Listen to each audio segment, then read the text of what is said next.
figured out? Well, I just heard recording in process.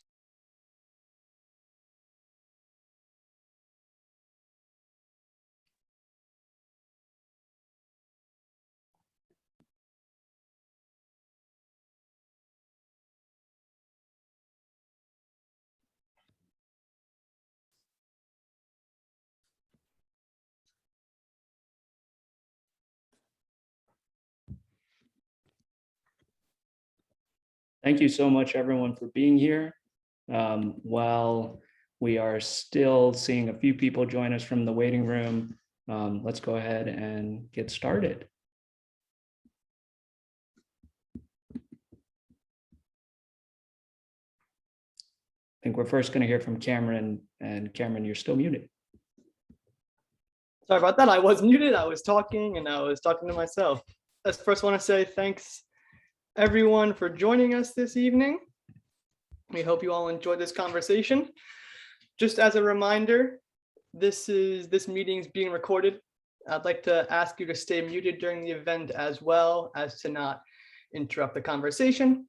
And if you're able to, please turn on your camera so that we can see your face and have a bit of a connection during this virtual time as we look at each other through the computer screen. Hello, Peg. Thank you for waving. I see most of you have your camera on. I can appreciate that. Jeff, hello. Jennifer, Tim, Etta. We spoke on the phone earlier. Nice to see a face. I'd also like to encourage you to use the chat for any questions or comments you might have, and we'll try to get to as many as possible. Once again, I'd like to welcome you all and thank you for joining us this evening for our virtual conversation on climate science and the Build Back Better Act. I hope you're all staying safe and healthy during this time of uncertainty, and that you all enjoy this event that we're hosting tonight with our co-sponsor, PennFuture. During the event, we'll be discussing the Build Back Better Act and climate change, both in Pennsylvania and as a whole. Tonight, we're joined by Distinguished Professor of Atmospheric Science at Penn State University, Dr. Michael Mann, and the Federal Climate Campaign Manager for the Conservation Voters of Pennsylvania, Kai Mateo. Kai, I'll pass it off to you. Thank you so much, Cameron. And thank you again, everyone, for being here. It's so great to see you all. I'm looking forward to the conversation we're going to share here tonight. As Cameron said, thank you to those of you who have put your video on so we can see one another and try to feel as connected as possible in these virtual times. And please do feel free to introduce yourself in the chat, let us know your name, where you're joining the call from. And as we go forward in the conversation, if you have any comments or questions for me or for Dr. Mann, please feel free to participate in the chat as well. You can find it in the corner of your Zoom screen, and there will be a little blue rectangle where you can type, select send a message to everyone to enter your questions. So the reason we're here tonight, as we've heard, is to talk about something that has been in the news a lot recently. It was in the news a bit more last year, and it's kind of slipped out of the mainstream coverage a little bit. But it's still very important for environmentalists here in Pennsylvania and all around the country to pay attention to. What I'm talking about is the Build Back Better Act, which is a massive piece of federal legislation, which as of now has passed the House of Representatives and is currently in negotiations in the Senate. So the elephant in this virtual room is, of course, that process is very, very messy.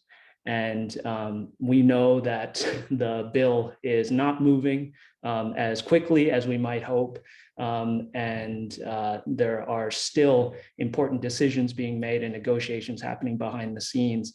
And the coverage can make it seem dire at times. And sometimes it can be easy to lose hope.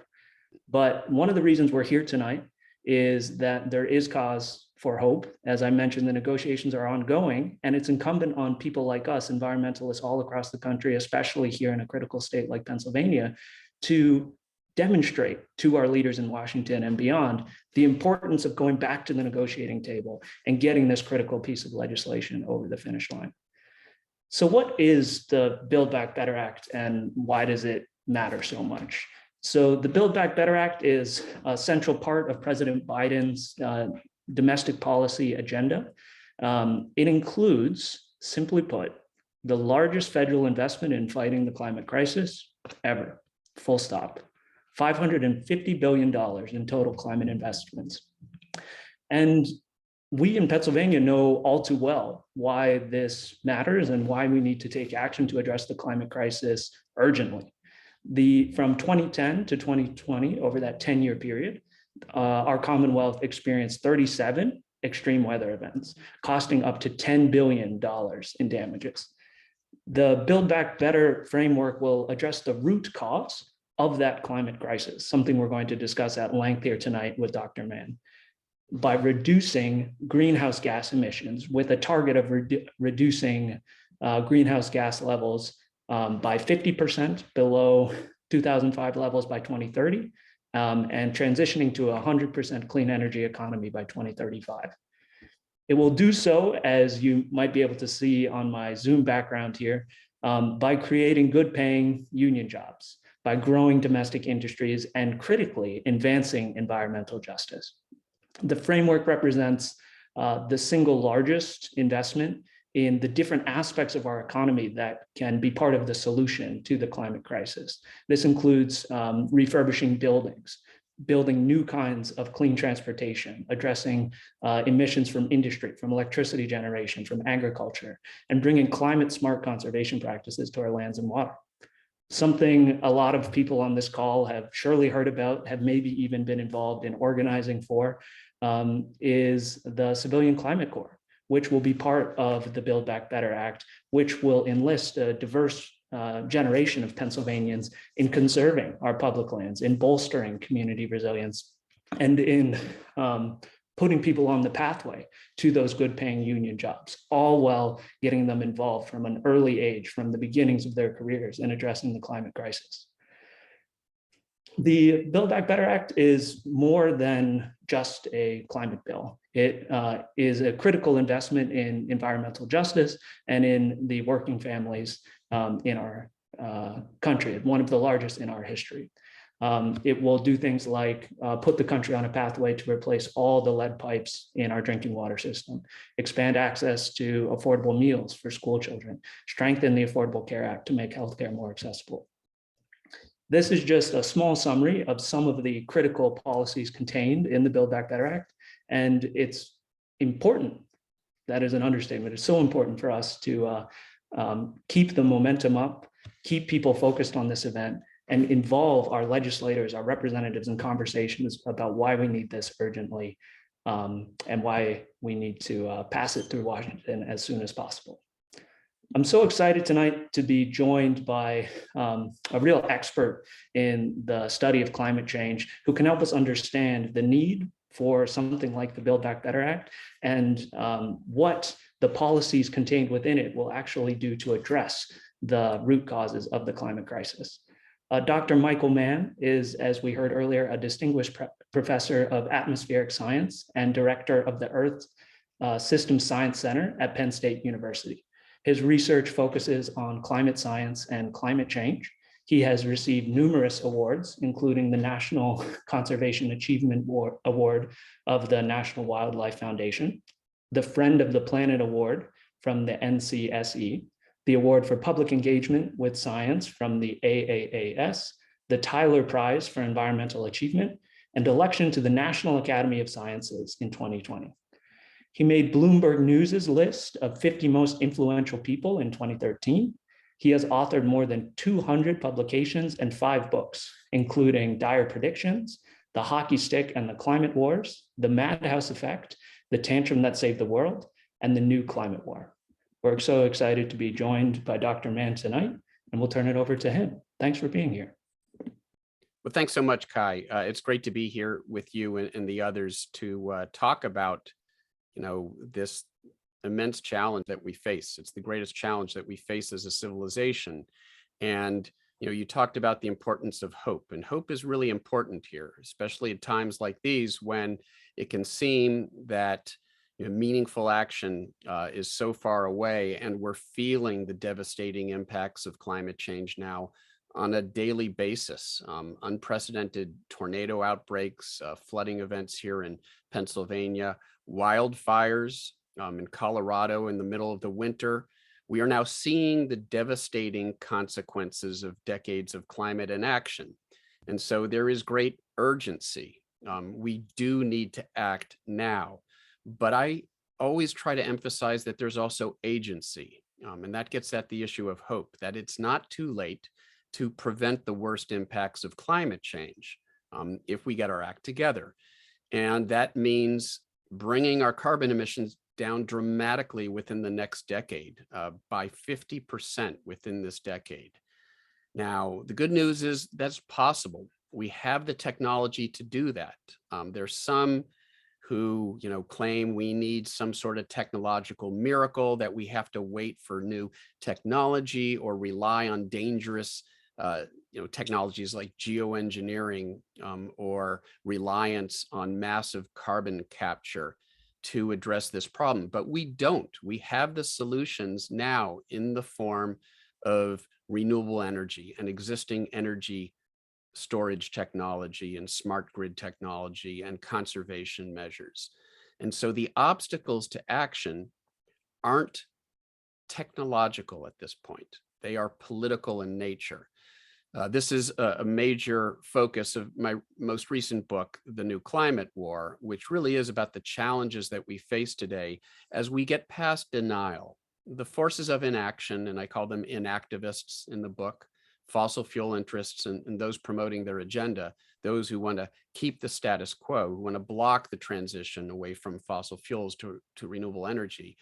They can no longer claim that climate change isn't real because we can see the consequences playing out in real time. And so they've turned to a wide array of other tactics in their effort to prevent action. And that includes deflecting our attention away from the needed systemic changes towards individual behavior, as if it's all just a matter of us changing our light bulbs. We need deep systemic change. We need politicians who are willing to support that deep systemic change. And that's where Build Back Better comes in here.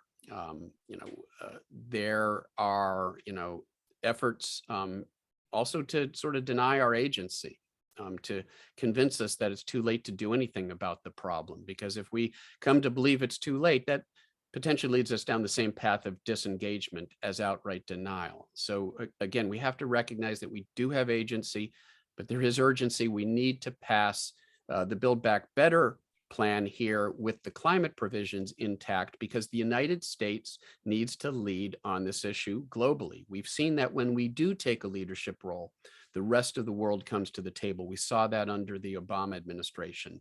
Then with the administration of Donald Trump, who threatened to pull out of the Paris Agreement, we saw other major polluters like China back off in their efforts. If the United States isn't going to do its part, why should we do our part? So it's so important for us to be taking a leadership role. The administration has made a very bold pledge to lower our carbon emissions here in the United States by 50% within this decade. But in order for them to keep that pledge and to continue to have credibility on the world stage, we need to codify that commitment in the form of legislation. And that's what the provisions of Build Back Better, as Kai already described to you, will do. It will allow the United States to meet its obligations so that when we come back to the table in a year, because Glasgow wasn't the end of wasn't the end of the process. And we can talk about Glasgow in the comments. We didn't get everything we would have liked in Glasgow at COP26. Many of us would have liked to see a moratorium on new fossil fuel infrastructure, removal of all fossil fuel subsidies, a commitment to a rapid phase out of carbon emissions. And we didn't quite get those commitments, but we did get enough new commitments, including India finally committing to bringing its carbon emissions to zero pretty late in the game in 2070. But that commitment is enough that when you tally up all of the commitments that we now have from the various countries of the world, it now brings warming potentially below 2 degrees Celsius. The projections now bring the warming below 2 degrees Celsius, less than 4 Fahrenheit. by the end of the century. That's still too much. And we have to meet those commitments as well. Just making those pledges isn't enough. They have to be met and they have to be ratcheted up because we need to avoid a 1.5 degrees Celsius, 3 degree Fahrenheit warming of the planet if we want to avoid some of the worsening impacts we're already seeing. And where that starts is the United States playing its role, is doing its part. And that means us, all of us, using whatever means we have available to us, our votes, our voice, and anything we can do to put pressure on our policymakers to support that legislation, to get it through Congress so that we, again, are in a leadership role. We can go out on the world stage, say, we're doing our part, please come to the table, let's solve this problem. So that's my spiel for tonight. And the rest of the time, I'm looking forward to a wide-ranging conversation with you all. Thank you so much, Dr. Mann, for those enlightening and inspiring remarks. Appreciated the breadth of your expertise that you shared, but also the willingness to talk about hope and the importance of keeping that alive in these times. Staying kind of on that personal note, if it's all right with you, I would love to start with this first question about how you came to this field. What initially attracted you to the study of climate change? What set you off on the journey that has brought you here today? Yeah, thanks for the question. I would like to tell you it was an altruistic, act on my part to try to make the world a better place. That's something that I firmly believe in, something that I am committed to. But to be perfectly honest, I was a science nerd in high school. And I loved solving problems on computers. Started out as a physics major in college, went off to graduate school to Yale University to study theoretical physics. And depending on your perspective, whether you're a physicist or an earth scientist, I either lost my way or I saw the light. And I decided to leave the field of physics to move into the field of geosciences, geophysics, and in particular, using math and physics to model Earth's climate system.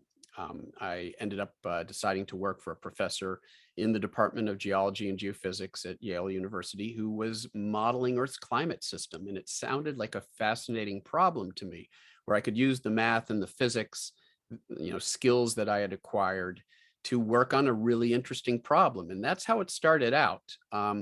But by later that decade, and so this is the early 1990s, 1993, I moved from physics into geology and geophysics, got my PhD in defended my PhD in 1996. And so at about that time, that's when the science of human-caused climate change was becoming ever more decisive.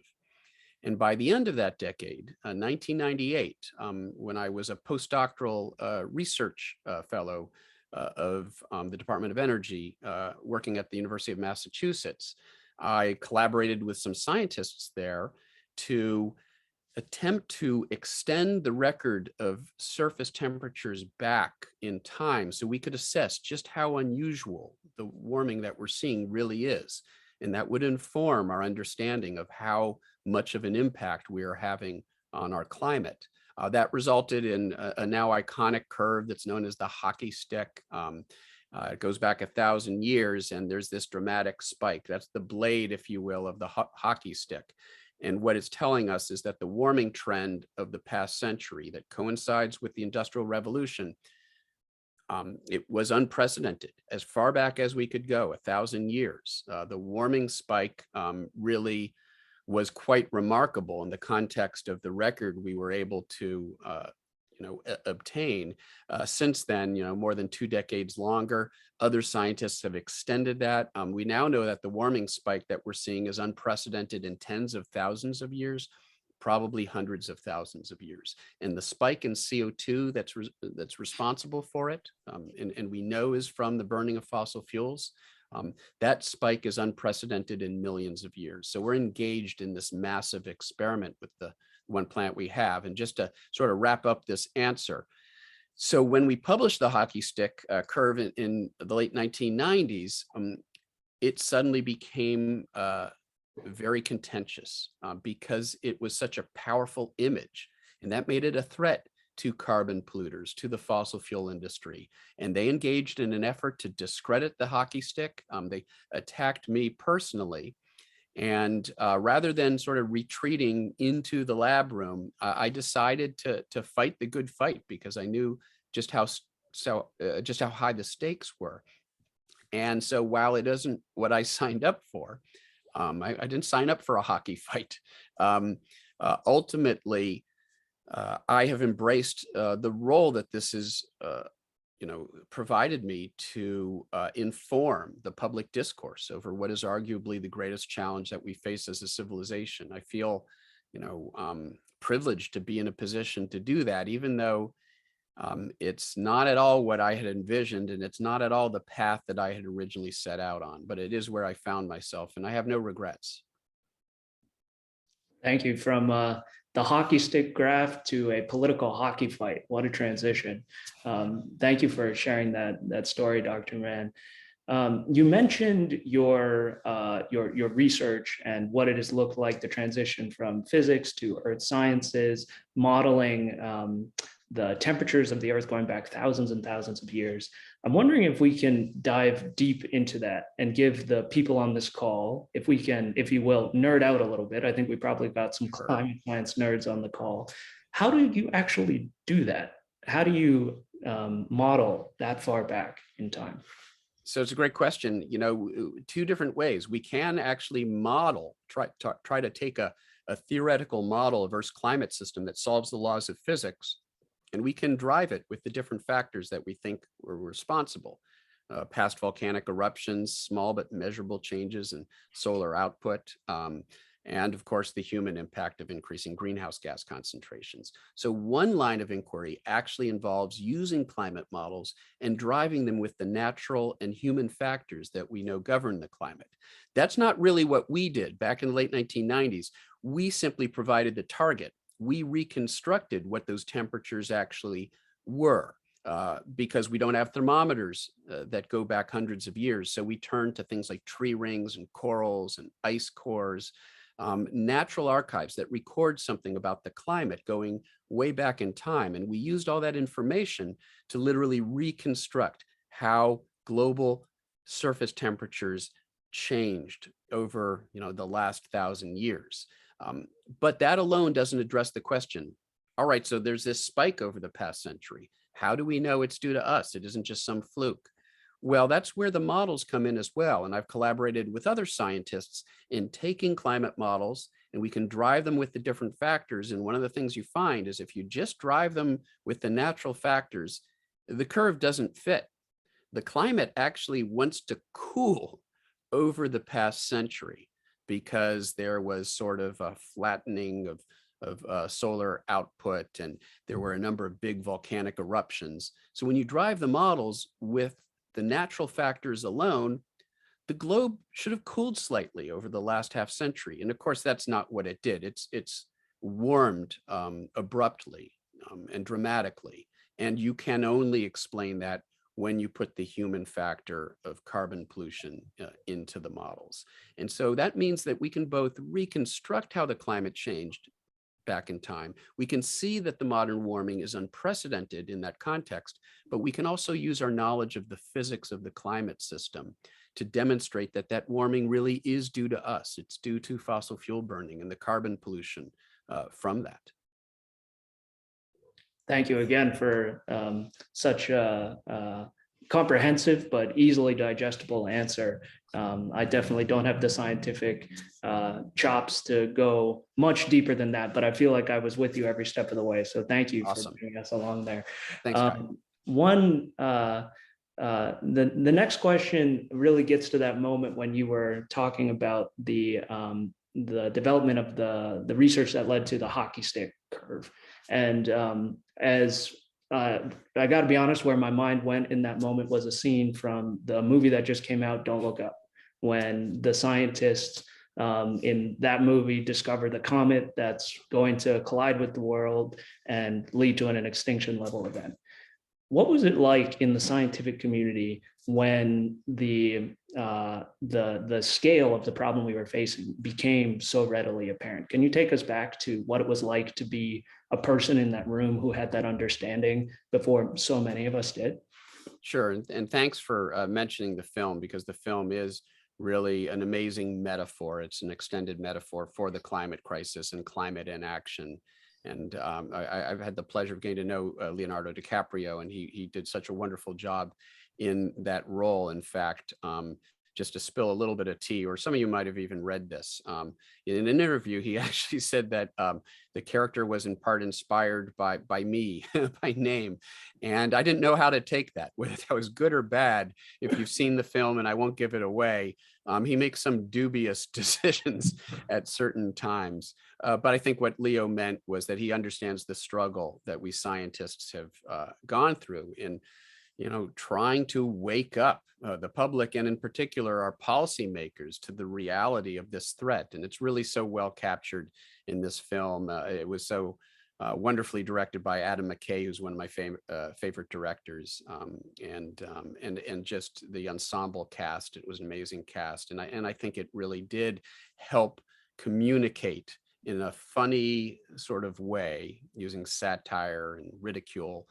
And we can talk more about that, because it has an interesting point to make about, these tech billionaires who claim we can just engineer our way out of this problem. It has something pretty acerbic to say about that sort of false hope and those false solutions that are being promoted by tech billionaires, who really aren't recognizing the importance of decarbonizing our economy now through the transition off fossil fuel burning. So we could talk a lot about that, but suffice it to say, I did have sort of an S word moment decades ago when, we were doing the work to produce the hockey stick curve. And frankly, it was a bit surprising to me. You're doing the research, you're doing the calculations, so it's never really too much of a surprise, because you're involved in the process of producing these estimates. In a sense, you can't be completely taken off guard. But nonetheless, when I sort of stood back and I looked at this curve, and I convinced myself that it was right, in a way, there was a parallel with that moment that Leo and Jennifer Lawrence have at the very beginning of the film, that S word moment, when they realize that their research has revealed an existential threat to our planet. That's what climate change is. And that's what these that Adam McKay and David Sirota, who's a great writer who contributed to this, and Leo and others, that's what they're trying to do, to say, look, it's now or never. This is our make or break moment. We are facing this metaphorical comet, planet-killing comet headed towards us. And if we don't do something now, dramatically now, then our fate will be similar to the fate of the characters in this film. And I've already given away too much. You should see the film if you haven't already. Thank you, Dr. Mann, and a definite +1 endorsement of the movie. And thank you for sharing your, insert blank moment there. I can only imagine what that would have been like. So since then, it has certainly seemed that the threat of climate change becomes more and more apparent every year. It seems like you were just mentioning in your opening remarks some of the things we've seen in the last couple of months, and the number of floods that historically would be once in 100 years happen every couple of years in so many places. Same thing with wildfires. The threat has become more and more apparent every year. In your view, what needs to be done at every level to address those threats? So starting with state and local responses, moving up to the federal, and then, since you mentioned it earlier, I'd be curious to hear your thoughts about international responses as well. Yeah, absolutely. And so in terms of, the data that are coming in, and we've just seen this onslaught of unprecedented extreme weather disasters. And if you're not sick of me by the time we're done here, in about 2 hours at 7:30, I'll be doing an interview on CNBC talking about the latest temperature numbers that have just come in over the last week or so. And there's a study that I was involved in looking at the heat of the oceans. And so while surface temperatures over the planet didn't set a record this year, depending on which estimate you look at, somewhere between the 5th and the 7th warmest year on record, if you look just at the surface of the planet. If you look at the total heat in the oceans, which is where 90% of the global heating is gone, it's the 3rd straight record year. So it's this inexorable increase, and the latest numbers, bear that out. Yet another record year for ocean heat, and that ocean warming is driving the collapse of ice shelves, which threatens the stability of the Antarctic ice sheet and meters of sea level rise. It's hurting coral reefs, fish populations. This is having a devastating impact. And so again, it's the urgency is unquestionable, and we're reminded of it seemingly every day now. But let's talk about the agency, because you're sort of asking that. What can we do? As individuals, of course, we can support, organizations like Conservation Voters, like, PennFuture, organizations that are helping us, if you like, elevate our own voice, amplifying our own voice, because while we all have a voice and we need to use it in every way possible, we also need, the help of organizations that can sort of collectively take our larger voice and deliver that to politicians and to put pressure on policymakers. And that's true at the local level. We need policies at the local level that incentivize clean energy, that increase energy efficiency, that provide, incentives for decreasing our carbon footprint. But we need incentives, obviously, at the state level. And Pennsylvania is one of the largest polluters, one of the largest carbon polluters actually on the planet. The state of Pennsylvania alone produces a huge amount of carbon pollution. And we have this sort of legacy, right? It's where we discovered oil in the United States. It was built on coal and now natural gas. And so we have a special obligation here in Pennsylvania to do our part. And we're in the process of joining this regional consortium. So it's individual states, but it's states banding together, like RGGI, this consortium of northeastern states. And it's sort of it's a bit like I don't know what the analogy is, whack-a-mole in a sense. We're gaining Pennsylvania. Pennsylvania is joining that consortium, but we're losing Virginia because Virginia elected a climate change denying governor now. And so that's a loss. We've lost one important partner in that coalition, but Pennsylvania's joined that coalition. And if you look at the RGGI coalition of states in the Northeast and Mid-Atlantic, the West Coast states that have joined together in forming their own consortium, that's 30% of the American population is in a state that is committed to climate policy, to incentives for renewable energy, to carbon, various sort of market-driven approaches to disincentivizing carbon-based energy, fossil fuel energy. So even though we don't have national policy right now, nearly a third of the country is in states that are acting. And that state level action is what allowed the United States to nearly meet its Paris obligations, even when Donald Trump unilaterally backed out at the national level.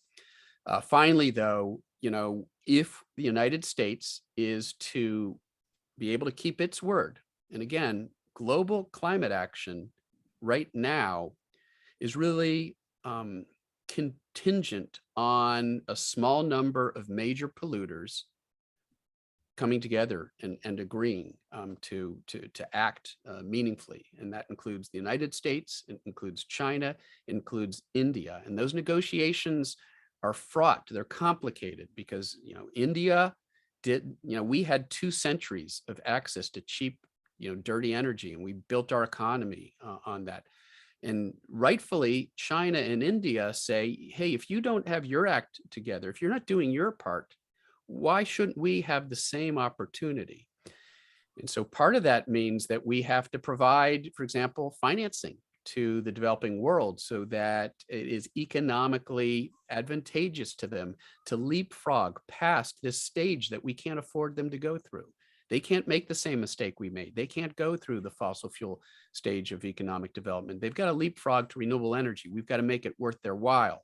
And part of the breakdown in Glasgow, although India got blamed for at the last minute sort of throwing a monkey wrench and saying we won't commit to phase out, we'll commit to phase down, and they weakened the language. But in part, that was out of their frustration that the industrial countries, the G7, G20 countries, didn't ante up and provide the financing and the resources that had originally been promised. The good news is within a year, all those partners are going to come back to the table. We're not going to wait 5 years like we have in the past. Everybody's coming back to the table in a year. There's an opportunity to renegotiate all that, but it's going to be very difficult if the United States can't go to the table and say, we are doing everything we can. And again, it comes down to, we've got to pass Build Back Better with those climate provisions intact so that we have credibility on the world stage, because if we don't, this isn't going to happen. Thank you for that answer. And I want to pick up with the next question right where you were leaving off with the Build Back Better agenda.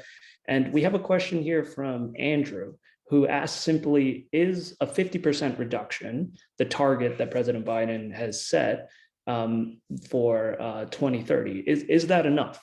And I'm wondering if you can talk a little bit about the timeline laid out by the Build Back Better agenda and whether it really meets the need of the moment.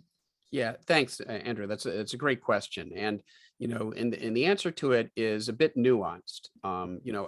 Globally, we have to reduce our carbon emissions by 50% within this decade. Now, where it gets a little complicated is you've got developing countries like India and, in South America, China is still sort of in the quasi-developing stage of their development. And so the argument is that, look,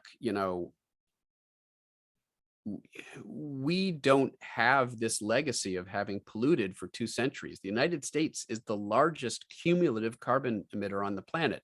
We're not the largest emitter right now, China is, but we're the largest cumulative emitter. And so the general consensus is that the industrial world has to bring their carbon emissions down even more rapidly, because it's going to be more difficult for the developing countries to ramp their carbon emissions down as rapidly. They're still in sort of this developmental phase of economic development. So that means that the EU, the UK, these sorts of countries have to do more than 50% reduction. And those countries have committed to that. The United States has only committed to a 50% reduction. So you might argue we're not quite carrying our weight, because we have to do more than the global average to make up for, the developing countries being a little slower in their sort of in their phase down trajectories. So we've got to go even farther than we've gone. But, meeting that obligation of a 50% reduction, that would be a major achievement on our part. And we're not going to solve this problem all in one fell swoop. But what we need is significant progress now so that we remain on that path. We're keeping warming below that catastrophic 3 degrees Fahrenheit remains possible. And if we keep our obligations, even that 50% reduction, then we're still in the game. We're still in the game, but we still have to do more as well. Thank you for that answer. And as a follow-up, I saw a question in the chat. I'm not sure, I missed the name of who it was from, but someone asked where these benchmarks for the degrees of warming, where those come from and what they mean at each level. So we're trying to keep it below a certain number of degrees. Can you say a little bit more about why that is? Yeah, it's a great question.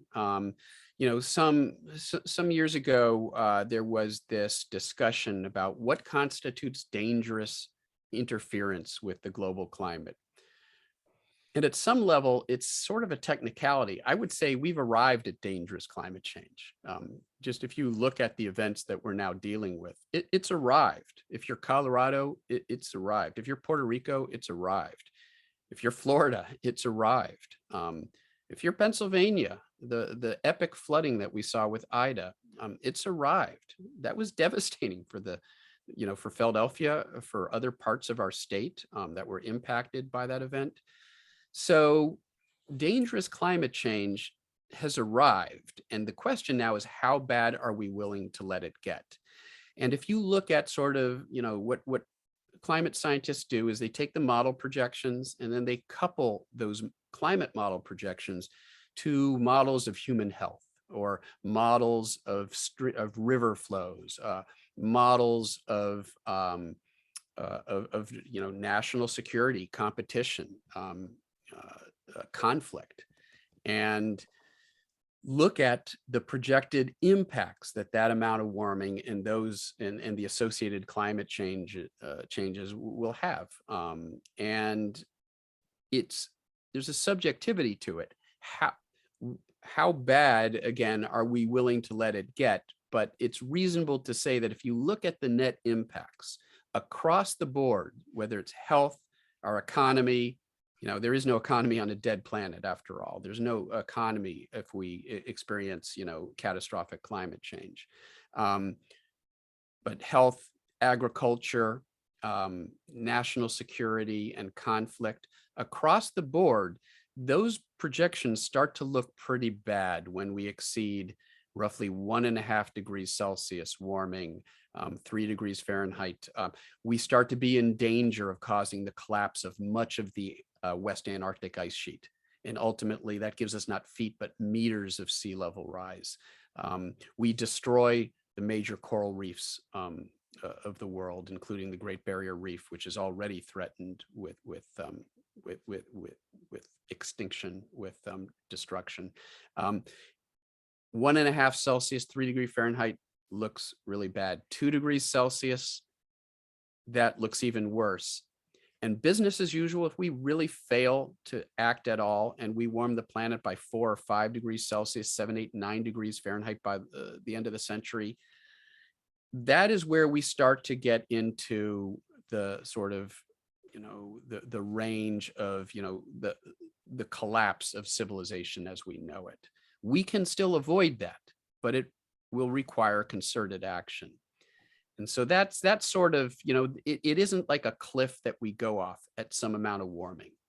To me, it's much more like this dangerous highway that we're going down, and we want to get off at the earliest possible exit. And if we miss the 1.5 degrees Celsius exit, and that's possible, we don't give up. We still want to get off at the 1.6 exit, and so on.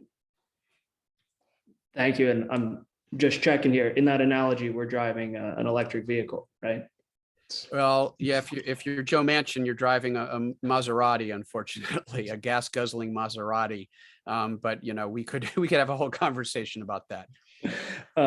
So you alluded to Senator Manchin. So I think one aspect of this that I know I've experienced in my life, I imagine many of the people on this call have experienced this. I see in some of the questions some real frustration in encountering people who deny the impacts of climate change, deny the severity of the crisis. You've explained it many different ways already in this call, why this is such an existential threat, why it's so important that we take action. And yet we still, in all these corners of our society, encounter climate denial.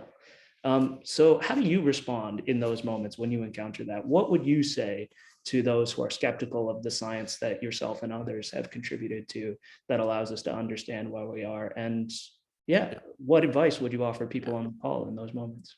Thanks. Great question. A little bit of good news here. So Yale and George Mason University have been doing polling for a number of years, looking, if you look it up, as the 6 Americas, and they basically look at the American public and where they stand on climate change. And they look at the different categories, all the way from the alarmed down to the dismissives. the deniers, the ones that we're talking about who basically deny climate change is even happening. The good news in their latest polling, alarmed is at the highest level ever, well up into the double digits, and the dismissives are in the single digits. So it's a really small fraction of the populace right now, but they have this voice out of proportion with their numbers because of the megaphone of the conservative media, the Murdoch media empire, and others who have created this sort of this echo chamber of denialism, when it turns out that if you actually look at where people stand, there are relatively few climate change deniers, in part because the impacts have become so obvious to the person on the street. What that means is we probably don't want to waste a whole lot of time combating trolls on social media who are just trying to use up our time and distract us and divide us. And instead, focus on what I call the sort of the confused middle. People who aren't ideologically opposed, but they've been subject to misinformation from climate change denialists. So they're not sure that there's really a problem. And if they're not sure it's really a problem, then they're not sure why they have to worry so much about it. To me, that's the sweet spot. We want to look for people who aren't like ideologically opposed, so we're probably not talking to Fox News regular watchers. They're already sort of, unreachable, but there are all these other people who are reachable, and with a little bit of information and knowledge and resources, we can move them into the engaged, from the disengaged into the engaged category, and the engaged to the appropriately alarmed category. That's where the focus should really be, on bringing along those people who are movable and not wasting our time and effort and energy on those who will just you refute one argument, they'll just come up with another one, and they're never going to change because they don't even care about the facts. It's just about denying climate change to own the libs. Don't waste your time with those folks. Instead, spend it with people who are movable. Thank you. That's good advice, and I will certainly challenge myself to follow it. It's always helpful to have that reminder to not feed the trolls on social media. There you are. To stay engaged with those people who are. I like your idea of the confused middle. Those people who we can engage in conversation and really bring over to be part of the solution. Yeah, and many of them are friends, family members, schoolmates, what have you, coworkers. Yep. Absolutely. So we're having such an amazing conversation. We're coming up against our time, so I think I'm going to try to squeeze in just a few more questions here. Should we do like a rapid fire lightning round sort of thing? Okay. I think one question from Kathy here. So in addition to studying climate science, you're an educator, you're a professor. And Kathy asks, how can we get our young people educated about climate change? What are your thoughts on what rising generations need to be taught, how they're currently being educated about this crisis? Yeah, great question. There's a global youth climate movement. Sort of a gratuitous plug here. We've got the second edition of our book, The Tantrum That Saved the World, that's coming out in March. And it's finally going to be through a major distributor. And it's a story about a girl, and I won't give it away. She throws a tantrum. It has to do with all of these displaced animals that are showing up at her door, a polar bear, a swarm of, they've been displaced by climate change. And it's really upsetting that they're coming to her door and bothering her. But that tantrum becomes empowering, and she becomes the change that she wishes to see. And she holds the adults in the world accountable for doing something about the problem. It's a bit of life imitating art, because we wrote it a number of years ago, before the emergence of Greta Thunberg and the youth climate movement. And it's been so wonderful now to see our vision realized. So the kids get it, and by and large, they get it. What we have to do is to make sure we don't have to convince them that it's a problem. We have to convince them that it's not too late to solve this problem. And so we have to be aware of the danger of overt doom and gloom, urgency without agency. And our book, is very much about that. What are the things that we can do to be the change that we wish to see and to solve this problem. And that's, that to me, I grew up, my parents led the Lorax to me when I was very young, and that had Dr. Seuss had a real impact on me and the way I saw the world. But in the end, it was hopeful. And I hope that our book carries that same message. So let's provide them, arm them with information and knowledge, convey the urgency, they get it, but make sure they also recognize their agency in doing something. Urgency and agency. What a incisive and concise summary for how to think about our conversations with our young people. Ann Bauer asks, average citizens could use examples of what they can be doing right now. And you mentioned earlier that sometimes the forces opposed to us in this debate can make it seem like it's all individual action. Yeah. So with that in mind, how would you answer Ann's question of what average citizens can be doing? By all means, do everything you can do in your everyday life to decrease your environmental impact. So many of the things that we do are no-brainers. They make us healthier, they save us money, they make us feel better about ourselves, they set a good example for other people. But let's avoid engaging in sort of carbon shaming, finger pointing, which can backfire. And the psychological literature demonstrates that. If people feel like they're under attack over their lifestyle choices, that's something that's very personal, then they may react in precisely the opposite way we would want them to. So, provide a positive example through your actions, but avoid carbon shaming and finger pointing. Demonstrate with your own actions why you should do these things, rather than criticizing people for the choices that they've made. And let's not allow polluters to convince us. And there's a whole part in the book, and it relates to the crying Indian ad, the Native American, the tearful Native American in that ad that we all grew up with, those of us who grew up in the early 1970s. And we thought that it was very empowering, but it was actually Coca-Cola trying to sink the bottle bills by convincing us that we just needed to clean up our bottle and can litter. It was their way of trying to prevent the passage of bottle bills, a systemic solution to the problem. The environmental organizations that had signed on to that PSA realized within a couple of years they'd been had. They'd been had by Coca-Cola and at Madison Avenue ad execs, and they pulled out of it. And it's sort of a cautionary tale in how these vested interests will try to convince us that it's on us to avoid the policies and the systemic changes that can solve this problem at scale, but will hurt their economic bottom line.